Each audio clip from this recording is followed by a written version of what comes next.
My name is Savannah Parker. Last year, my daughter Ellie fell asleep smiling after her 8th birthday party. She hugged every gift before bed.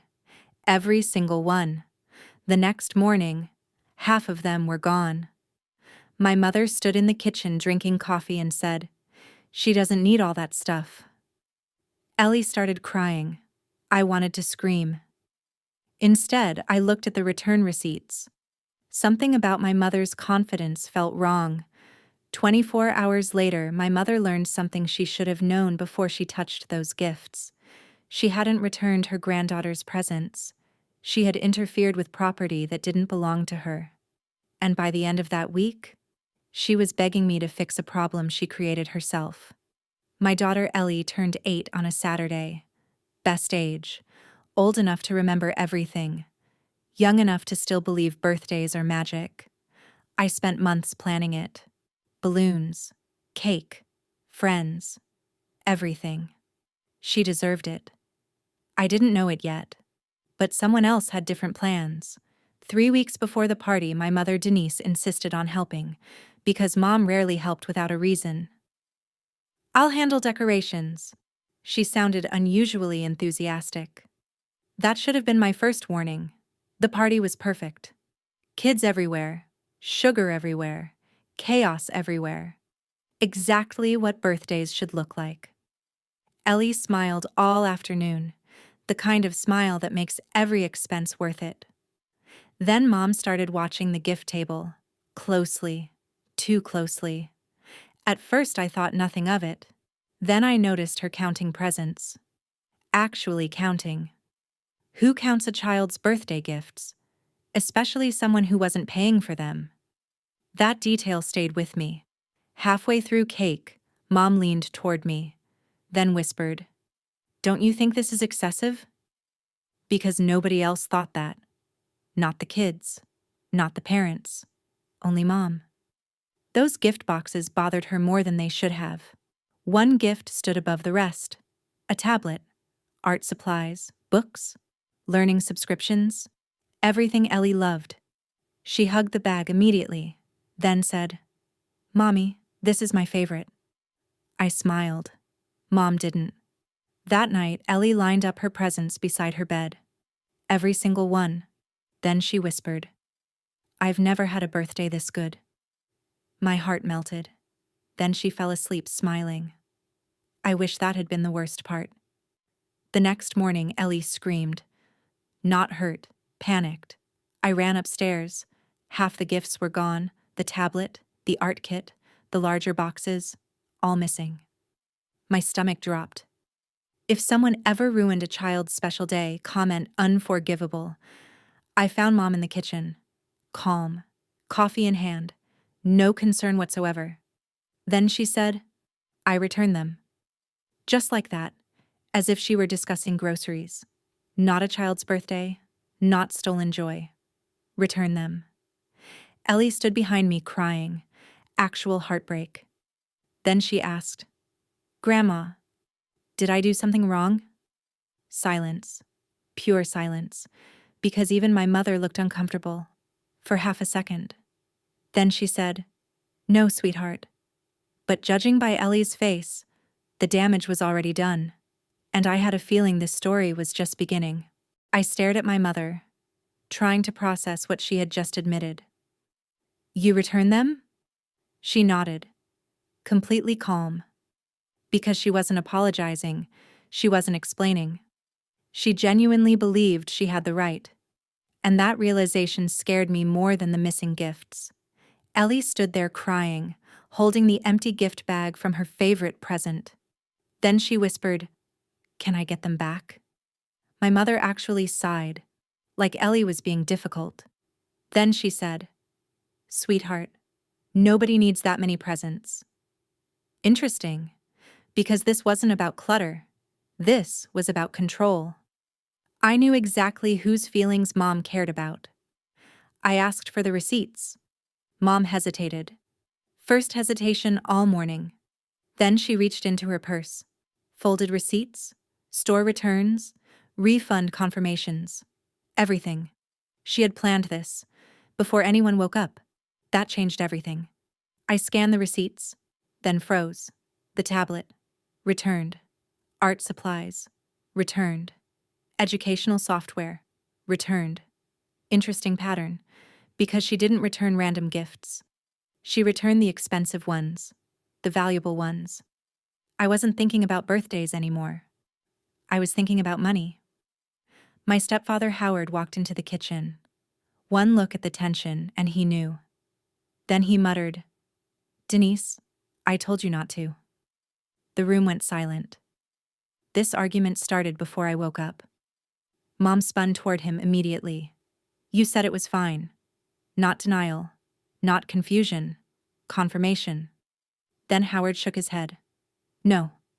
I said, "Ask Savannah first." Caught. Even Mom realized she wasn't winning this conversation. Then I noticed something odd.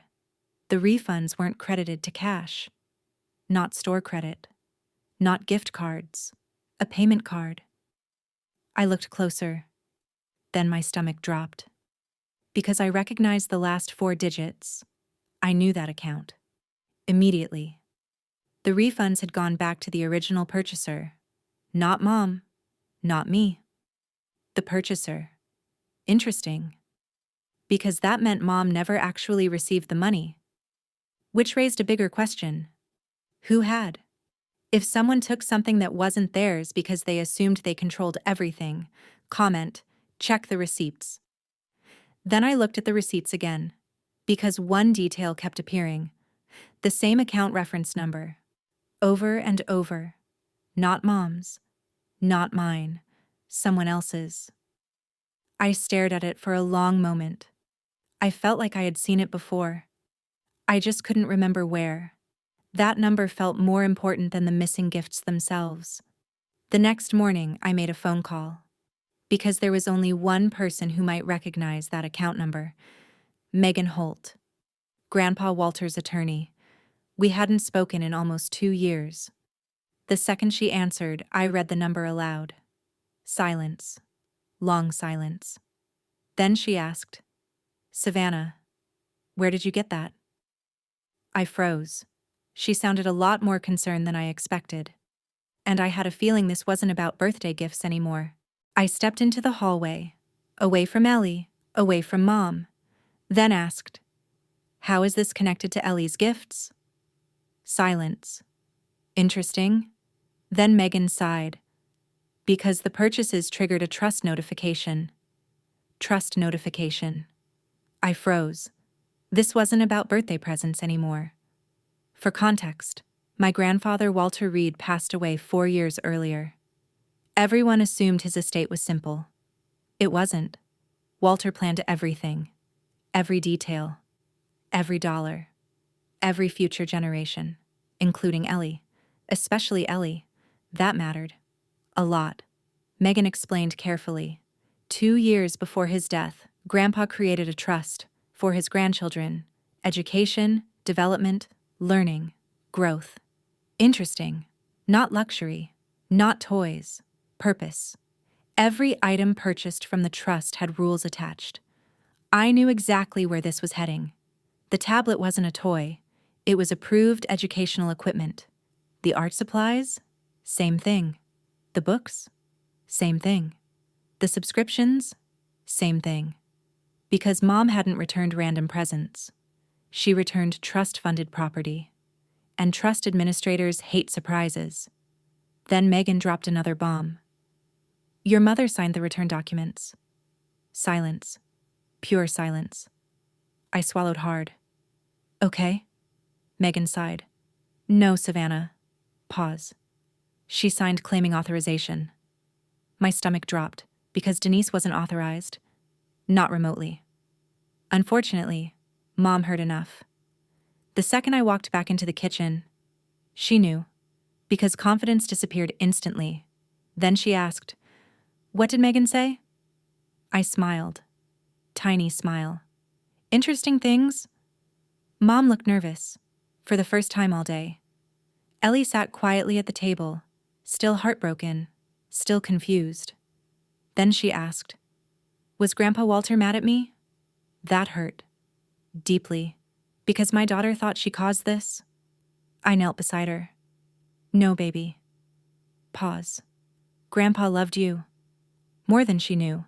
Megan emailed me a file, attached document, Grandpa's handwriting. I opened it, then immediately sat down. Because it wasn't legal language. It was personal. A letter. To Ellie. The letter said, "If you're reading this someday, I hope you're still drawing, learning, and asking questions." My eyes filled instantly. Then another line. "These funds exist to support your curiosity." Mom's actions felt even uglier. She hadn't returned gifts. She had overridden Grandpa's wishes. If someone ignored a loved one's final wishes because they thought they knew better, comment, "Not their decision." Then Megan called again. Her voice sounded different this time, more serious. Then she said, "Savannah, your mother isn't the only person we need to talk about." I froze. There was another layer, another secret. And judging by Megan's tone, it was much bigger than birthday gifts. I stared at my phone. "What do you mean?" Megan took a breath, then said, "Your mother wasn't the only person who knew about the trust. This wasn't one bad decision. It was becoming a group project. And family group projects rarely end well." Megan continued. "Howard called our office 3 months ago." I froze. My stepfather? Very interesting, because Howard usually avoided drama. Then Megan added, "He asked whether trust purchases could be redirected." That landed hard. Someone had been planning something. I asked the obvious question. "Redirected where?" Silence. Then, "A family travel account." The room spun. Ellie's educational gifts weren't the target. The money was. And my mother wasn't trying to reduce clutter. She was trying to free up funds. That changed everything. Mom immediately jumped in. "That isn't what happened." Not. It didn't happen. Just. That's not what happened. Subtle difference. Huge difference. Because innocent people deny, guilty people explain. I wanted every detail. Howard finally cracked. Denise wanted to take the family cruise. Silence. Pure silence.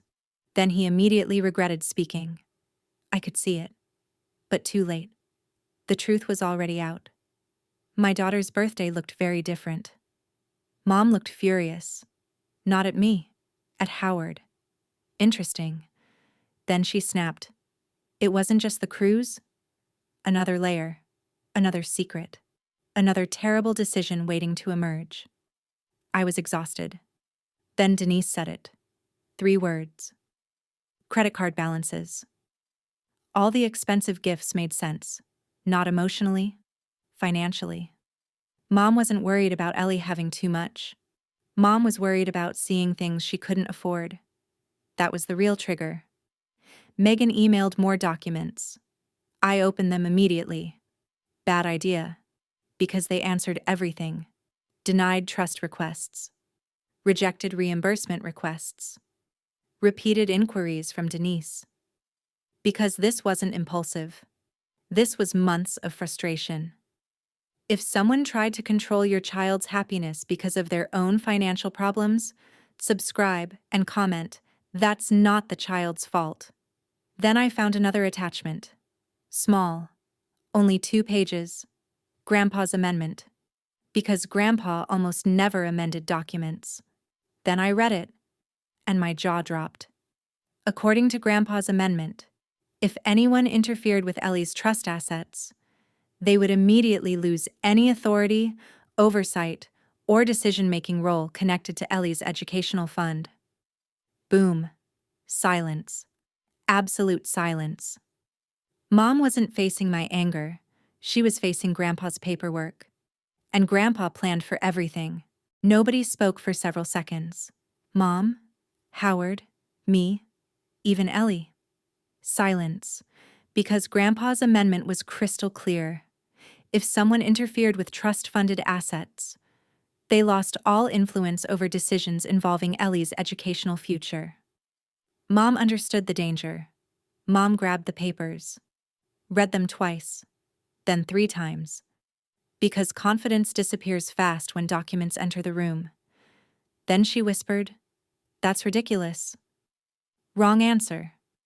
Very wrong answer. Because legal documents don't care whether you like them. Megan explains. Megan stayed calm, professional. Then said, "Mr. Reed created this clause specifically to prevent unauthorized interference. Specific clause, specific situation, specific consequence. Because somehow Grandpa predicted this exact behavior years earlier. And now Mom was standing directly inside the trap." The next day, I took Ellie shopping. Same store, same aisle, same items, tablet, art supplies, books. Because this time Ellie wasn't excited. She was nervous. Then she quietly asked, "Grandma won't take them again, right?" That question broke my heart. 3 days later, a formal trust review happened. Attorney, trust administrator, documents, everything official. Mom showed up confident, interesting, because she still believed this would blow over. She was wrong. Very wrong. The administrator reviewed the evidence, return receipts, store records, authorization forms, email history, everything. Then he looked directly at Denise. Silence. Long silence. Then he made the decision. Final. Immediate. Denise was permanently removed from any role involving Ellie's educational fund. No oversight, no recommendations, no authority, no influence. Just like that. Every decision connected to Ellie's future belonged to someone else. That's when Mom finally understood. This was never about money. Because Grandpa's documents weren't protecting dollars. They were protecting decision-making authority. For years, Mom assumed she knew what was best for everyone. Now she had no say at all. Not in Ellie's educational purchases. Not in Ellie's learning fund. Not in Ellie's future plans. Returning a child's birthday gifts became far more expensive than she expected. A week later, Mom showed up at my house. Alone. No attitude. No lectures. No excuses. Because consequences had finally succeeded where conversations failed. Then she looked at Ellie and cried. Real tears, not performance tears, actual regret. If you've ever seen someone finally understand the damage they caused, subscribe and comment "Consequences Teach." Mom knelt down, then whispered, "I'm sorry." Ellie looked at her quietly, thinking, then said, "Grandpa Walter wanted me to have them." Boom. Simple. Honest. Devastating. Because children often see truth more clearly than adults. And Mom had no answer. A few months later, Ellie framed Grandpa Walter's letter. It hangs in her room today. Right above her desk. Next to her artwork. Next to the tablet she still uses. Sometimes she reads one line out loud. "These gifts exist to support your curiosity." And every time I hear it, I think about that birthday. Mom thought she was taking away toys. She was really trying to override someone else's love. The gifts came back. The trust survived. The truth came out. And the person who suffered consequences wasn't the little girl who lost her presents. It was the adult who thought she had the right to take them. Because on the morning after her birthday, my daughter learned that some people can take gifts away. But she also learned something more important. The people who truly love you make sure they come back.